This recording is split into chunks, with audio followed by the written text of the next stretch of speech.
তত্ত্বাবধায়ক interim government তার প্রতি কি অনুকম্পা বা দেওয়া দেখাচ্ছে, নাকি ইন্ডিয়ার কারণে তাকে গ্রেপ্তার করছে না? বৈষম্য বিরোধী ছাত্র হত্যা মামলার অন্যতম আসামি জাতীয় পার্টির চেয়ারম্যান GM কাদেরকে দ্রুত গ্রেপ্তার করে আইনের সোপর্দ করার জন্য আমি লিগ্যাল নোটিশ প্রেরণ করেছি প্রধান উপদেষ্টা, স্বরাষ্ট্র উপদেষ্টা, IGP, DMP commissioner, DC Mirpur zone এবং অফিসার ইনচার্জ মিরপুর মডেল থানা। আপনারা জানেন যে বৈষম্য বিরোধী ছাত্র হত্যার মামলার যে আসামিরা অনেকেই গ্রেপ্তার হচ্ছে, তাহলে GM কাদের কেন ধরাছোঁয়ার বাইরে কিংবা গ্রেপ্তারের বাইরে থাকবে? 14 সালের নির্বাচন, 18 সালের নির্বাচন এবং সর্বশেষ 24 সালের নির্বাচন শেখ হাসিনার কাঁধে ভর করে এই GM কাদের তার একটি পাতানো নির্বাচন করে 3টি নির্বাচনে সরকারের হাজার কোটি টাকা নষ্ট করেছে। এবং শেখ হাসিনা GM কাদের দুই স্বৈরাচার একই সূত্রিকাতা, একজন স্বৈরাচারের ভাই, একজন স্বৈরাচারের বোন। তাহলে যেই বৈষম্য বিরোধী ছাত্র হত্যা মামলায় খুনি হাসিনাকে পালিয়ে যেতে হয়েছে, তাহলে GM কাদের তো বহাল তবিয়তে আছেন, প্রকাশ্যে ঘুরছেন এবং সরকারের বিরুদ্ধে বড় বড় বক্তব্য দিচ্ছেন। গতকাল সাংবাদিক সম্মেলনে বলেছেন যে আওয়ামী লীগ এবং জাতীয় পার্টির নাকি 50% সমর্থক আছে, এই সমর্থকদের বাইরে রেখে জাতীয় ঐক্য হবে না।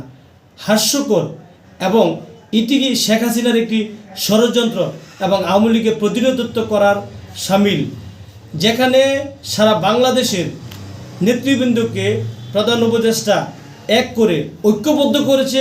কিসের জন্য? ভারতীয় আগ্রাসনের জন্য। ভারত যেভাবে প্রপাগান্ডা চালানো এবং বাংলাদেশের প্রতি যে কোনো সময় আক্রমণ করতে পারে এমন পরিবেশ যখন তৈরি হচ্ছে, তখন বাংলাদেশের সকল শীর্ষস্থানীয় নেতৃবৃন্দকে এক কাতারে সামিল করে একটা জাতীয় ঐক্য ডাক দিয়েছেন। এই ঐক্যটাকে GM কাদের অনৈক্য বলছে, কারণ সে ভারতের তাবেদারের দালাল, ভারতের পক্ষে সামান্য কথা বলছে এবং ভারতকে বাংলাদেশের কাছে ভারতকে শক্তিশালী করার জন্য এই আওয়ামী লীগের প্রতিনিধি হিসাবে GM কাদের এই বক্তব্য রাখছে। অথচ সে একটি হত্যা মামলার আসামি। এই হত্যা মামলার আসামি অন্যান্য আসামিরা 14 দলীয় হাসানুল্লাহ কিন্নু, রাশেদ খান মেনন, শাহজাহান ওমর, আনিসুল হক, সালমান এফ রহমান, সব নেতারা যখন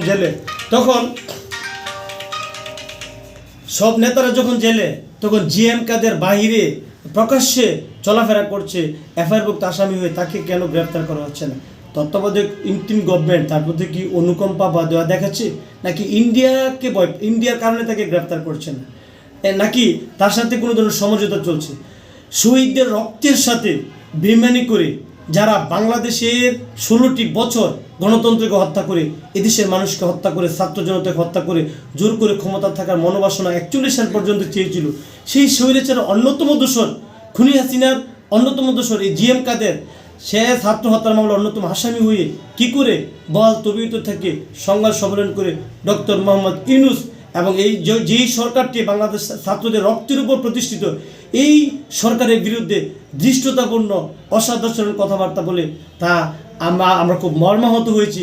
আমরা যারা বৈষম্য বিরোধী আন্দোলনের সম্পৃক্ত ছিলাম, দ্রুত GM কাদেরকে গ্রেপ্তার করে এবং তার অনুসারীদেরকে গ্রেপ্তার করে আইনের সোপর্দ করা হোক।